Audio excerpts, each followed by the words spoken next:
911. Did I do it? Wow.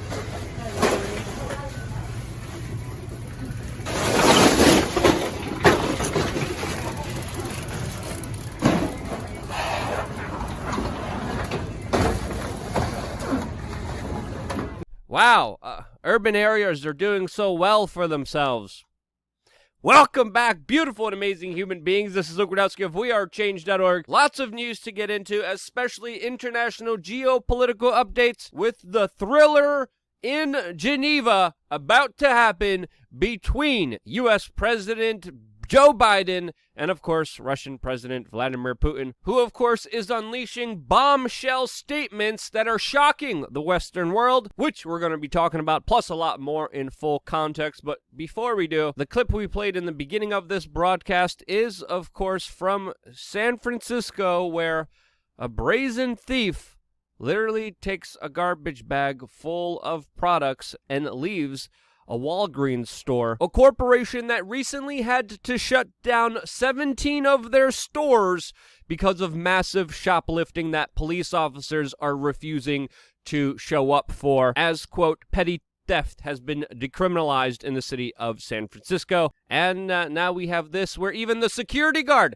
is literally videotaping this, as this kind of insane behavior is being tolerated more and more inside of the woke epicenters that are major cities inside of the United States. And this is not just happening in San Francisco. This is not just an isolated incident. There's also this latest video coming from Atlanta showing police officers refusing to act, doing nothing, as innocent people are being shot during a drive-by in the city of Atlanta, where the mayor just banned police pursuits in that city, which many have recently described as a war zone, with the huge uptick of violent crime skyrocketing, not just in Atlanta, but in almost every urban area in the United States that is heavily democratic, has a lot of big government, and of course follows the woke ideology doctrine, which has captivated the people living in these cities that are voting for these proposals in the same places where we saw some of the strictest lockdowns, while of course private businesses and religious services were heavily prosecuted by the law. And as violent crime becomes more and more tolerated, swept under the rug, or just totally ignored, we have this footage coming out of Canada, another woke beacon to the world, that just arrested a pastor in front of his family for conducting religious services in that country. One of many pastors that has been prosecuted, and I would say persecuted, by the ever-growing government of Canada. In the United States, many victims of these violent crimes, many people who had enough, are leaving, as right now we are having a, quote, blue state exodus, as new data is showing huge number of people leaving in droves from big government woke states like New York and California, leaving for, of course, states like Arizona, Idaho, Florida, Texas, to escape the vapid skyrocketing of crime and also insane government restrictions and regulations that impose their will on everyday life. What is left in these major cities? Well, people talking about fat phobia and trying to encourage young toddlers to twerk. Now, as all of this urban decay happens, huge spikes of violence, huge spikes in black-on-black crime, gun violence in major U.S. cities, what is the U.S. government's response to all of this? Well, they're introducing anti-radicalization efforts to stop people believing certain political beliefs, all under the banner of a generic phrase that has been used for virtually any micro-expression that we can't even mention here on this YouTube channel. The White House just announced what happened on January 6th in Washington, D.C., a, quote, terrorist attack, and they are implementing efforts to stop people believing in a very generalized term that has absolutely lost its meaning with how much it's been abused. This, along with efforts to, quote, purge the internet of extreme content. What is extreme content? What is this content that they're trying to purge? Do we have any examples of it? Do we have any concrete parameters, bylines, rules, examples of this? No, we don't have any of that. We have generic phrasing of the U.S. government announcing that they're going to be empowering themselves against some elements of this vague term being used here. And this will be a multi-agency effort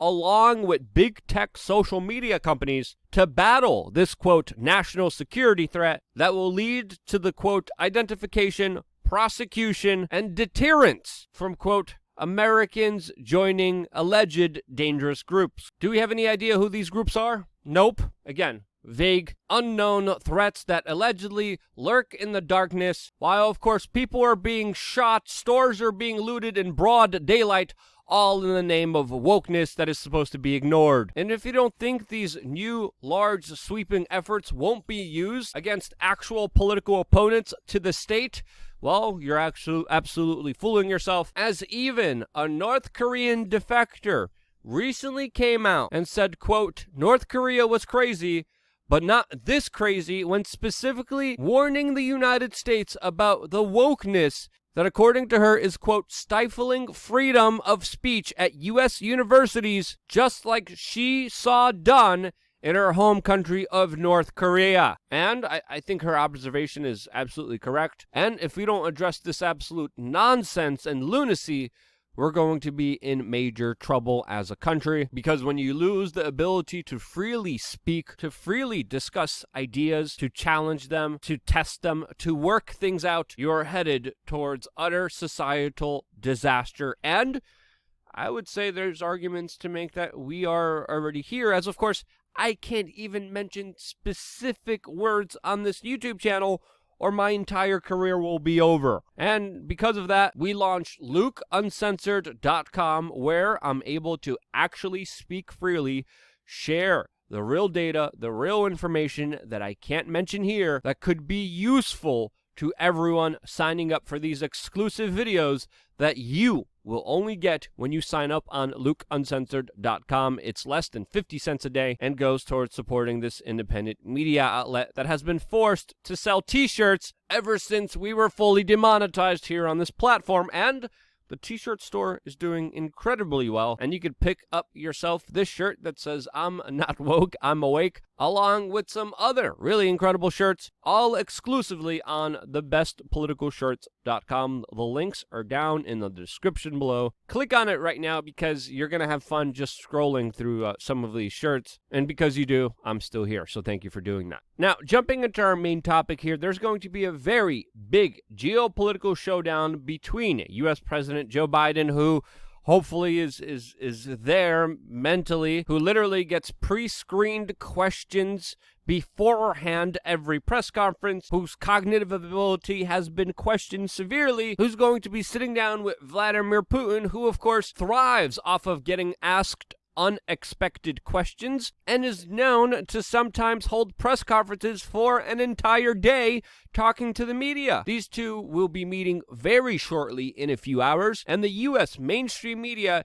is hyping this up as some kind of Wild West duel and showdown between these two politicians, as if they're about to duel with each other. That is definitely not the correct perspective to have, according to my own personal opinion, especially when it comes to two countries that have thousands of nuclear weapons, whose tensions have been rising, whose troops have been on opposite sides of global conflicts happening, and many proxy wars have been fought on behest of. And when tensions rise between these two countries, the only clear winner is, of course, the military-industrial complex, while everyone else is left screwed or hurt in unspeakable ways. CNN's headline about this was pretty telling, as they said, quote, President Biden arrives in Geneva for Putin showdown after shoring up Western support. The Wall Street Journal also had a headline that said, Putin meeting to test Biden's bid to rally Western allies. This is, of course, on the heels of the G7 and NATO meetings that just happened, which were carefully scheduled close to this meeting with Russia, as, of course, tensions couldn't be any higher, as Joe Biden has recently called the Russian president a killer and personally held him responsible for the ransom hacking attacks that have been happening in the United States. Vladimir Putin, of course, responded to a lot of these allegations against him and countered the U.S. president by talking about the treatment of January 6th protesters, which some have deemed inhumane, and specifically also talked about Ashley Babbitt, an unarmed woman who was shot point blank in the neck from what lawyers believe to be an officer who previously left his firearm in a bathroom. The officer, of course, still has not been named. Ashley Babbitt's widower is actually suing the government to find out the name of this person, but Vladimir Putin specifically brought her up and the January 6th incident when directly asked about the jailing of Alexei Navalny, who was Putin's political opposition. And when detailing this situation that has been described as being filled with hypocrisy, Putin said, quote, "Don't be mad at the mirror if you're ugly," when specifically addressing some of the human rights concerns that are happening right now in the United States. Now you know where I stand here. Any suppression of any political idea or political opposition should not be tolerated, but Putin's comments are very interesting on the heels of the meeting between Joe Biden, which he also called in the same interview a, quote, career politician. Vladimir Putin also doubled down on the arrest of Alexei Navalny, saying that, quote, nobody should be given special treatment. But President Putin did announce that he is open to discussing a possible prisoner swap that would free Americans in Russia and Russians in the United States from serving the sentences that they are serving currently right now. So there is a possibility that there could be some kind of goodwill, some kind of larger exchange, participation, and cooperation on some kind of level here, which opens up the door to potentially easing some of the very high tensions between Russia and the United States that have dramatically escalated since the Biden presidency. But with the United States announcing that they want to hold Russia responsible for the cyber ransom attacks that have been happening in the United States, the likelihood of major progress being made is very unlikely, according to my own personal opinion, since many intelligence agencies, even in the United States, say that Russia was not responsible for these attacks. The tools used for these attacks were created by the NSA. They are out there in large. Anyone could grab them. Anyone could use them. And Vladimir Putin also directly addressed the major allegations that his country was behind these cyber hack ransom attacks by saying, quote, "Where is the proof?" Denying, of course, any involvement. And even going on to say that, quote, he's surprised that he wasn't blamed for Black Lives Matter in the United States and other unfounded, quote, accusations. Now, with Vladimir Putin delivering these bombshell interviews, what is the U.S. president saying?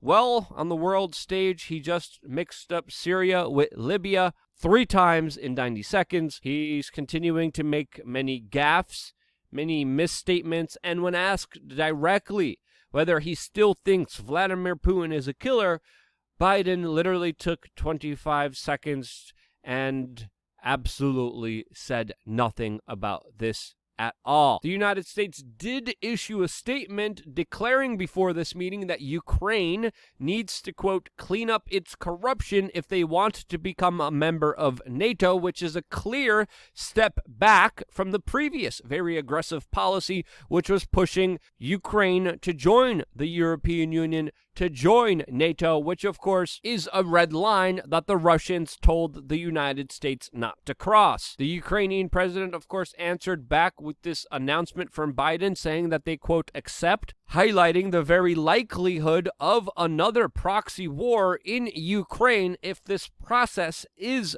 moved forward, since, of course, Russia made it clear that they will not accept a NATO ally on its border. Now, the Ukrainians are not only promising to clean up their corruption, which very interestingly also involves Joe Biden's son, who's connected to many corrupt Ukrainian businesses in many different ways, but the president of Ukraine also announced publicly to the United States, please give us a clear yes or no if Ukraine will be able to join NATO. As of course the United States has been flip-flopping on this major issue, which is a big linchpin between the meeting that's going to be taking place between Russia and the United States. Expect this to be a major topic of discussion between the United States and Russia, as of course Ukraine is being treated as one of the pawns for this larger geopolitical Cold War era conflict that is unfolding right now and could potentially lead to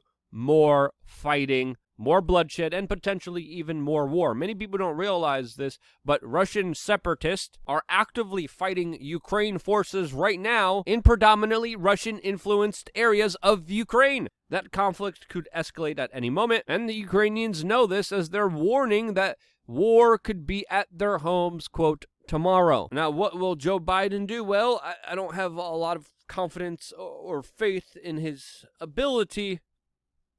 But geopolitically speaking, we have to also acknowledge that American foreign policy predominantly, at the end of the day, usually stays the same when it comes to the changing of the guard, when it comes to the changing of the presidency, which of course highlights a ruling establishment that is behind the scenes, that is playing the larger geopolitical chess game that we're not even aware of. That's what I think. Who do you think they are? Let me know down in the comment section below. I always appreciate your feedback. I always appreciate your constructive criticism. And I appreciate you guys just being here, a part of the conversation. I wouldn't be here if it wasn't for you guys watching, sharing these videos with your friends, family members, and because you do, I am still here. One of the best things you could also do, sign up on our free email list. WeAreChange.org, top right-hand corner. Just sign up on there because we never know how long we could be on this platform. The best way to make sure we survive forever throughout human existence, I'm being hyperbolic here. The best way to make sure we always will be able to exist is by just simply signing up to that email list. It means the world to us, and it really does make the biggest amount of difference. I wouldn't be here if it wasn't for you. This is why I love you guys. Stay tuned for more here on WeAreChange.org.